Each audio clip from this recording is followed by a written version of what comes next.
Hello வணக்கம். தமிழகத்தை போதைப்பொருள் புகலிடமாக மாற்றிய விடியா திமுக அரசு இனிமேலாவது கொந்தளித்த இபிஎஸ். சிந்தட்டிக் போதைப் பொருட்களை கடத்துபவர்கள் எவ்வித அச்சமும் இன்றி தமிழ்நாட்டை போதைப்பொருள் மையமாக மாற்றி இருப்பதற்கு இந்த விடியா அரசே காரணியாக உள்ளது என்று அதிமுக பொதுச் செயலாளர் எடப்பாடி பழனிசாமி குற்றம் சாட்டியுள்ளார். இது தொடர்பாக அவர் வெளியிட்டுள்ள அறிக்கையில் கூறியிருப்பதாவது: சென்னை விமான நிலையத்தில் 22 கோடி ரூபாய் மதிப்பிலான கொக்கைன் மற்றும் MDMA போதைப்பொருள் பறிமுதல் செய்யப்பட்டதாக வரும் செய்திகள் அதிர்ச்சி அளிக்கிறது. விடியா திமுக ஆட்சியில் அதிகரிக்கும் போதைப்பொருள் புழக்கம் குறித்து தொடர்ச்சியாக நான் எச்சரித்து வந்தும் இந்த விடியா அரசு அதனை தடுக்க எந்த நடவடிக்கையும் எடுக்கவில்லை. மாறாக திமுக அயலக அணி நிர்வாகியாக இருந்த ஒருவர் சர்வதேச போதைப்பொருள் மாஃபியாவாக இருந்த செய்தியே வந்து சேர்ந்தது.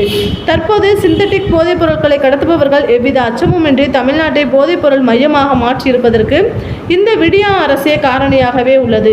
சிந்தட்டிக் போதைப் பொருளின் புகலிடமாக தமிழ்நாட்டை மாற்றிய விடியா திமுக அரசுக்கு எனது கடும் கண்டனத்தை தெரிவித்துக் கொள்வதுடன் இனியாவது போதைப்பொருள் தடுப்பில் விழிப்புடன் துரிதமாக செயல்படுமாறு இந்த விடியா திமுக அரசின் முதல்வரை வலியுறுத்துகிறேன் என கூறியுள்ளார்.